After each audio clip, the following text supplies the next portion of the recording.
sebenarnya yang halal ni tak wajib. Walaupun tak wajib, sekarang kita tahu dalam keadaan di Malaysia ni, ramai pengguna steak, dia akan tanya, halal se, tak ada halal se.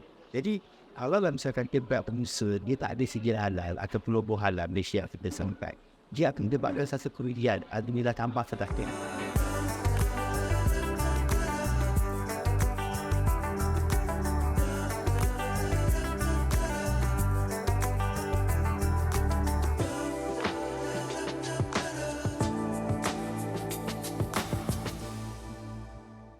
Hai, Assalamualaikum. Sekarang ni kita di Nasi Kandar Basikal dekat Seri Kembangan.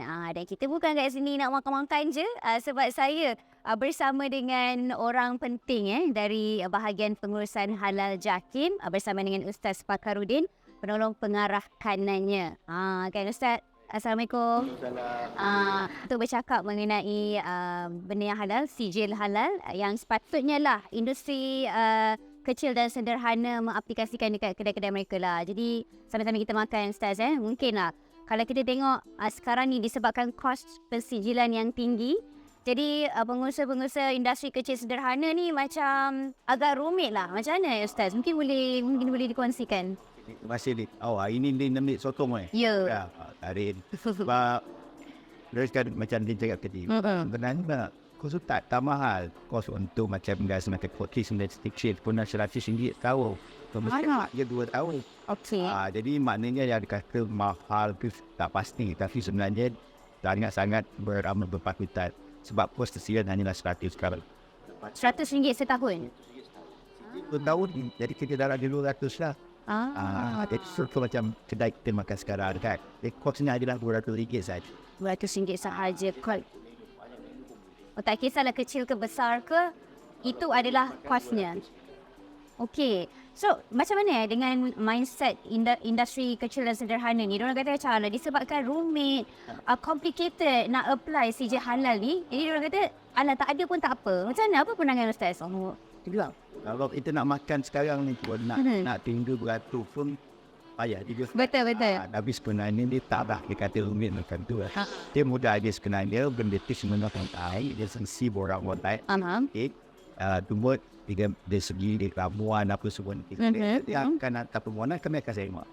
Jadi maknanya kalau nak kata rumit tidaklah serumit pun. Mungkin orang kisah kesediaan ni payahlah dan lambat dan sebagainya. Itu yang kami di Justice dia nak meroboskan stigma setelah dengan dia dari makan ni sama-sama kita borak dengan halal. Okey. Tapi Ustaz, ada juga yang orang kata bila nak mohon sijil halal ni daripada JAKIM ni dia kena kilang besar. Dia kena benda-benda macam tu kan. Orang ada pemikiran macam apa? Mungkin Ustaz boleh kongsikan. Tak ada ni. Sebenarnya kalau nak katakan kecil, kami paling yang lebih sebenarnya kecil adalah kios. Untuk kios tu mungkin seorang ada orang bekerja, dia katakanlah jual pauf ke dan sebagainya, dia layak untuk mohon kecil. Ataupun katakan gerai kecil yang katakan macam food truck ke yang kecil, betul-betul tidak yang mohon kecil. Jadi tak perlulah kata yang tiftar bisnes kan, tak. Maknanya kita kata mana seminimum mungkin yang dia layak untuk mohon, dia boleh mohon kecil. Dia nak mohon isu kata tak kena ada bisnes yang kata terdiklar baru dah mohon. Betul juga tu. Tapi kenapa tak boleh perasan orang bila cakap sijil halal ni dia ada step dia ataupun perjalanan untuk memohon sijil tu melambatkan. Dia kalau nak tunggu sijil halal tu kan barulah dia orang boleh mula beroperasi. So macam mana? Apa sebenarnya yang melambatkan proses tu ataupun step by step dia Ustaz? Dia sebenarnya apabila kita kata nak menang sikit ni, dia kena ada persediaan. Ada persediaan dia pertama yang tak termasuk dalam persediaan. Contohnya contoh keadaan premis persediaan bersih. Betul. Makan senang bersih kan? Lepas tu bahan ramuan dia bersih nak disediakan. Okey. Bagi kita itu adalah sebenarnya normal. Jadi kita nak isi boram dan sebagainya.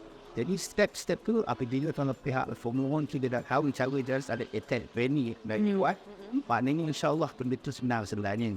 Jadi sebenarnya dalam kata payah tu mesti awak kata mereka rasa ketin sebab kadang-kadang macam tenaga sekarang dia sibuk dia tak ada masa untuk pun kan.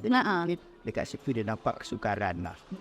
Tapi sebenarnya Ustaz, berapa lama sebenarnya? Sebab orang cakap kalau nak keluar sijil halal ni dia macam lambat. Nak keluar tu lambat. Sebenarnya berapa tempoh masa daripada kita mula apply sampailah dia dikeluarkan? Kalau ada yang paling kata cepat pernah kita bawa pada sebulan kita selesaikan. Kalau ini pada awal dia pun sampailah dia dapat menyelesaikan pricing. Jadi kalau nak kata yang paling cepat pun, kata yang cepat tu maksudnya dia pembaharuan dan sebagainya ada macam minggu kita dah bagi pelurusan.